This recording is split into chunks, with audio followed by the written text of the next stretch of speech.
So I'm going to talk about how young women experience mobility and transport with specific application to employment contexts. And I'm talking about ongoing research that we're doing, that I'm leading in 3 African cities: Tunis, Cape Town and Abuja. And this is there's a big team involved. You see some of the logos down at the bottom of this screen, but moving down, you see there are over 30 people involved in the project. So first of all, to just say a little bit about the broader context, youth unemployment and exclusion. It's a massive issue in contemporary urban Africa. And it's something that worries governments, it worries people, many people. This idea of young people hanging around without jobs, nothing to do. But when you look very closely at these, the problem, then actually transport mobility issues come to the fore, because these help shape youth exclusions, especially for young women. And here I'm talking about the fact that Africa has a highly gendered transport arena, and travelling can be a major deterrent for young women who would like to work. So I've been involved in looking at young women's travel potential and opportunities, and working with children and young girls, it became very obvious that actually girls drop out of school very often because it costs too much to travel, and parents are concerned about their vulnerability on long journeys to school. And this certainly then reduces their employment potential because they don't have school certificates, they don't have the skills that will enable them to get good jobs. Written about this in the past. But moving forward then to look at women once they leave school, you've got people like Walter Michael now. This is just a Brookings, recent Brookings publication, talking about how lack of safe transportation for women to and from work leads to a considerably lower labour force participation rate for women. He's saying 15.5%, but this is broadly across developing countries. And he goes on then to talk about Africa and the major issue that this has become. And I would also add that I think that part of the issue is also the fact that there are very few women actually working in the transport sector. And this lack of a critical mass of women may also be exacerbating girls' and women's fear of travel. So anyway, moving forward to our study, we're working in the 3 cities, as I mentioned before, working specifically with young women in the age range 15 to 35 years. And our work's funded by the ESRC Global Challenges Research Fund Programme on Skills and Education. And so what we're going to do is not, and what we are doing is not just looking at what young women experience travel problems in getting to work and so on as users, but also working in the transport sector with the issues they face there. But then thinking also about the skills that might improve their experiences. And we've got 2 study sites. In each of these city regions. We've got one site which is just within the city boundary and one which is just outside the city boundary, but city connected. And these are 3, just a few pictures of the various sites: Cape Town, Abuja.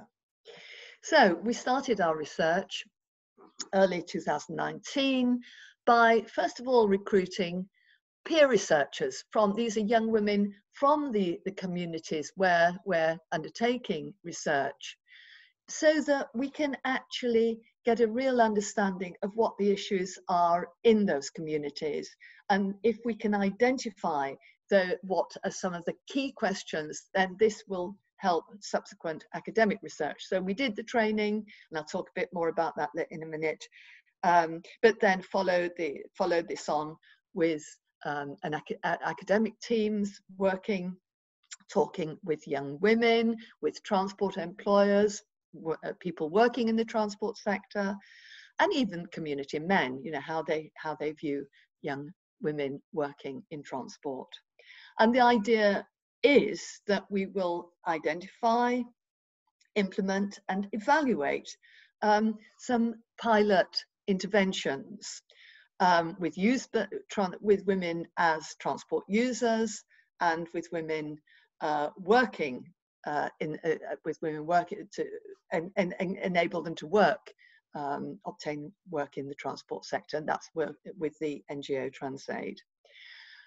Having said that, we were just about to start to work on the shaping of the pilot skills interventions for Tunis, where our work's proceeded most rapidly when COVID hit.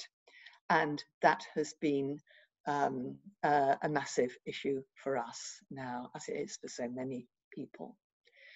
But anyway, working with peer researchers, this for us, as I said, it's been a key entry point. We trained 6 young women in each of the 3 city regions, and so 3 from each study community, and they're working with academic staff and young RAs. They did the training week, and then what they had to agree to was that they would do a minimum of 10 days work post-training for us, and many actually have done a lot more, and then participate in the CCGs. This is the country consultative groups, and I'll just explain that.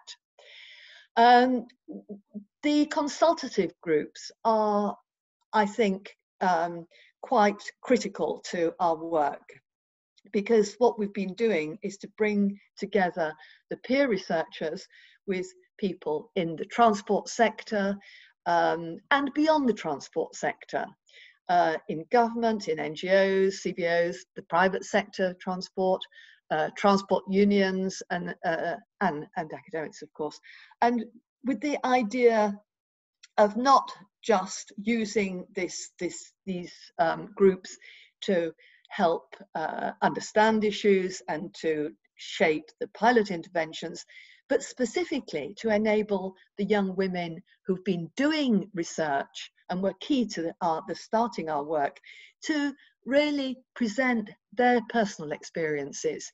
And these can be very powerful because they're talking about their personal experiences and the research they've done with friends, family, neighbours.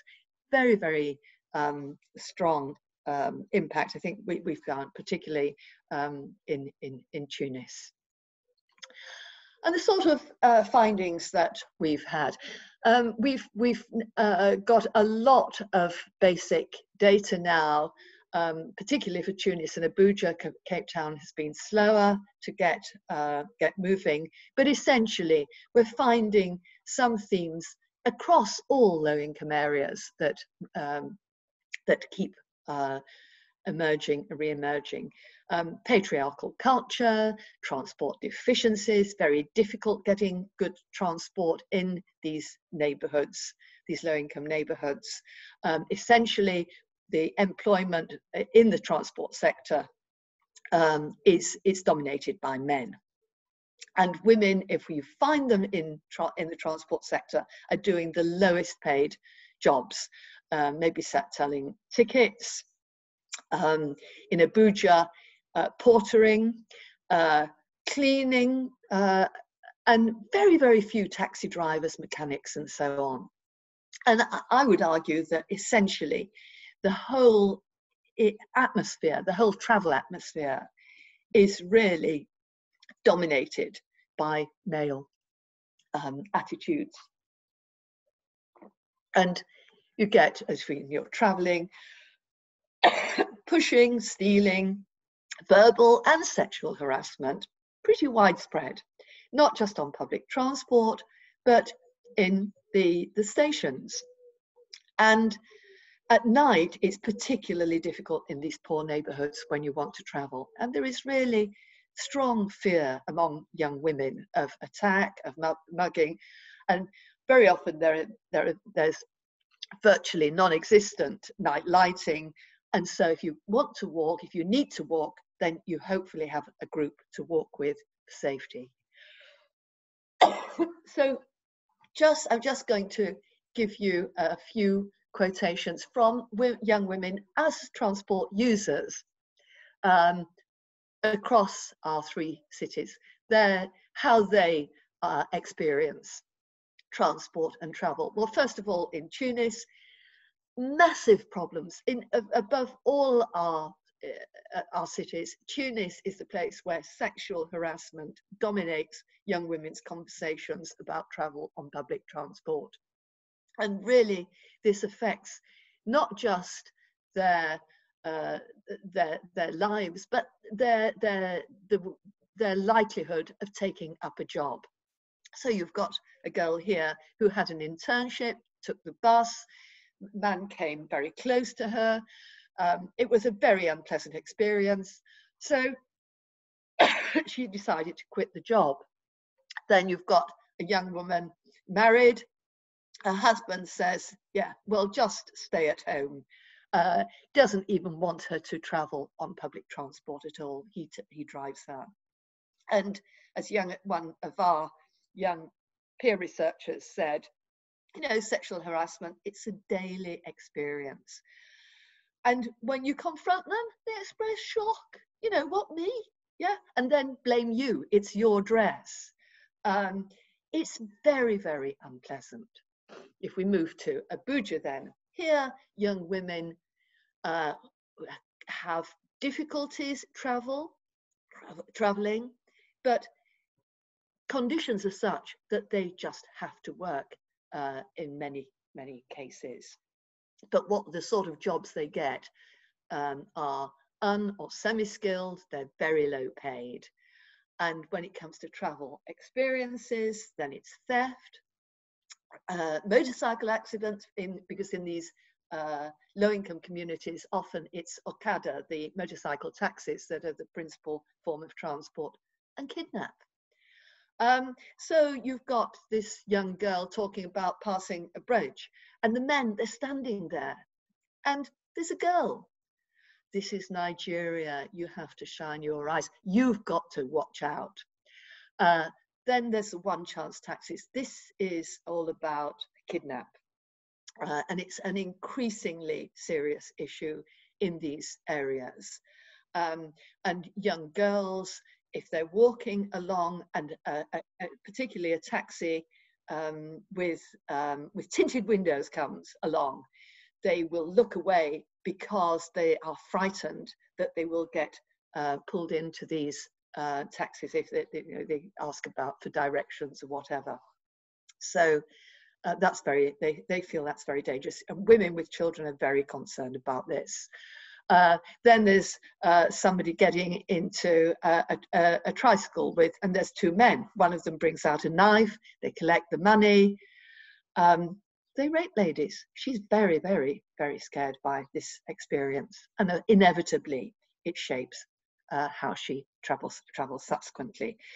And everywhere in Abuja, everyone says, you know, you pray. You pray before you leave the house. You pray when you're on the motorbike taxi, or you enter a motor taxi. Life is difficult. Travel is very difficult. And finally, Cape Town. And here, again, precarity forces young women to work if they can find a job, but finding a job as a young woman in Cape Town is pretty hard. And very often they will end up traveling long journeys across the city to find work, and having to take a whole series of different modes as they travel. And here, violence is something which comes up again. It recurs again and again in interviews, on early morning walks to the taxi rank, on the train, in the taxi. So, you know, in winter we get robbed, mostly on our way to the taxi. I have to walk with somebody. When it's dark, you can't work on your own. You've got to be more than two people. There must be a man with you. People get robbed, raped, stabbed. Schoolgirl talking about the drivers trying to persuade them into the taxi with free rides, obviously, because they're looking for sexual favors. You sit behind whenever you go on a taxi. She keeps a pair of scissors in her pocket. You've got to be always on your guard. And somebody else then talking about not stopping a taxi if there are only men in it. You look for a woman coming along who's also want to go in the taxi. Even with an Uber, you sit behind the driver. It's how you've got to think always of how to stay safe. But always, the taxi drivers are tough. It's hard to cope in this situation. And finally, now we've got COVID. And for young women, this makes life even harder again. So you've got this young woman in Tunis saying she was scared before because of harassment, and now there's the virus. Life is even harder. And we're seeing this across all the sites, increasing fear of travel, increasing cost. Of course, travel costs are escalating. Disruption of young people's education, of training that will help them towards a job in the future, and already some people losing jobs and income. And finally, if you're interested in this project and COVID issues, we've got a whole section where we're keeping up to date with COVID and its impacts in our 3 cities. And that's here. Okay, thank you.